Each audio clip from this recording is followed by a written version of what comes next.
तुम कौन राम का जपते जापम, तात कटे न ये तीनों तापम।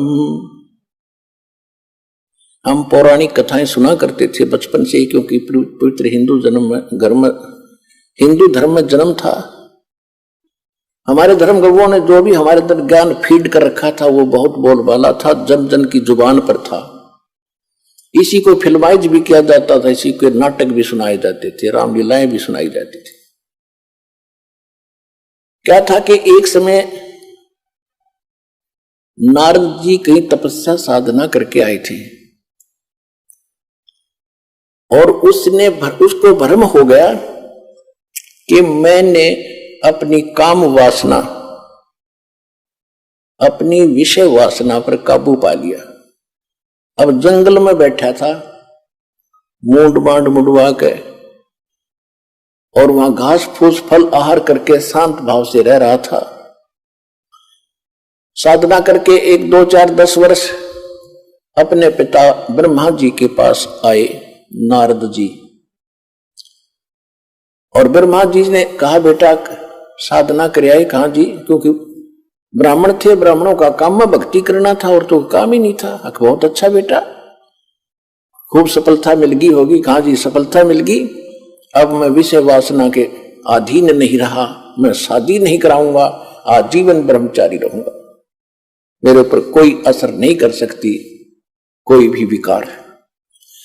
ब्रह्मा जी ने कहा कि बेटा बहुत अच्छी बात है, यही काम होता है साधु संत ब्राह्मण का, लेकिन ये बात किसी को बताना नहीं होता, अपने गुप्त रखना।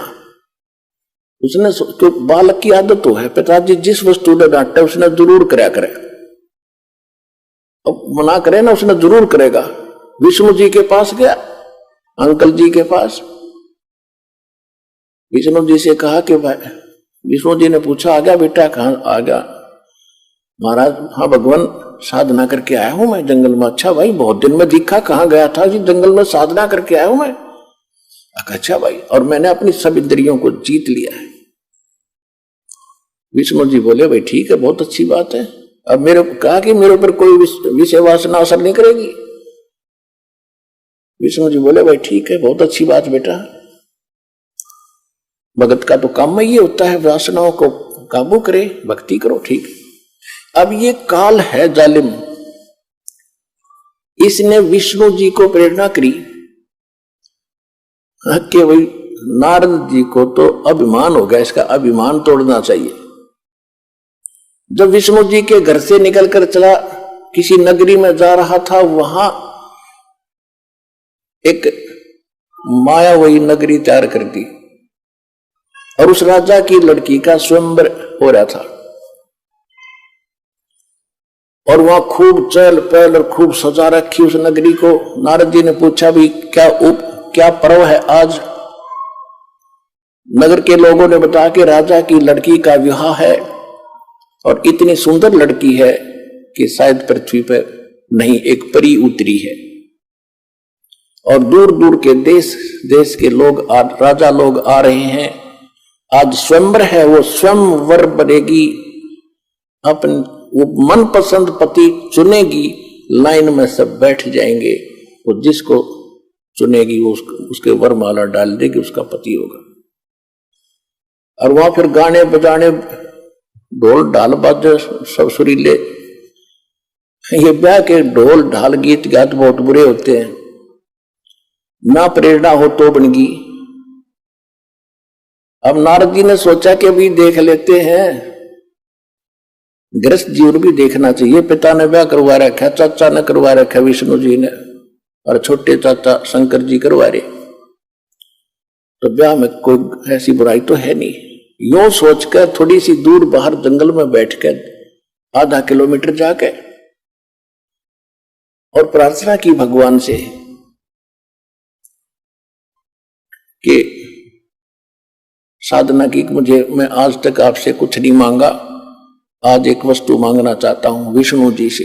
विष्णु जी का रूप मांगना चाहा कर, विष्णु जी बहुत सुंदर हैं, और उस रूप को मुझे प्राप्त होते ही लड़की स्वयं वरमाला डाल देगी, कहने की जरूरत ना पड़े मुझे। विष्णु जी आगे बोल बेटा क्या मांगते हो महाराज? ऋषि जी क्या मांगते हो? कि वचनबद्ध हो जाओ। वचनबद्ध हो गया विष्णु जी, मुझे हरि रूप चाहिए, हरि रूप चाहिए, मैं शादी करवाऊंगा।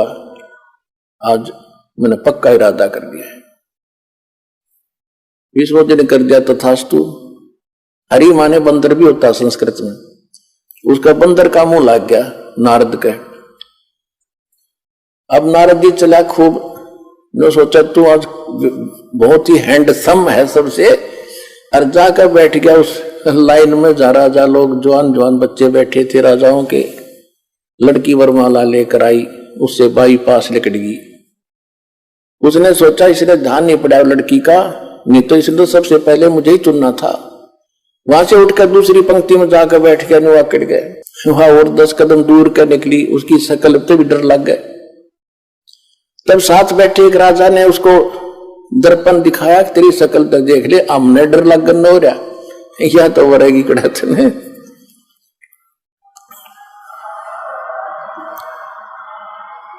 जब उसने देखा कि मेरा तो लिया बिगाड़ दिया विष्णु जी ने, तो उसको श्राप दे दिया। ये तो आपने खूब कथा सुन रखी है, पर इतनी सुनाऊंगा, ज्यादा नहीं।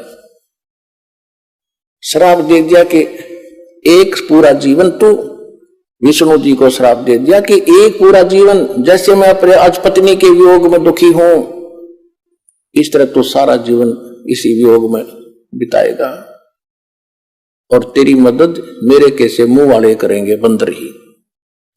कहने का भाव यह है कि जो दास सिर्फ इतना बताएगा, ज्यादा नहीं, क्योंकि सत्संग ये तो एक रामायण है, और अब हम सुनाएंगे सत्संग, इससे निष्कर्ष निकाल के।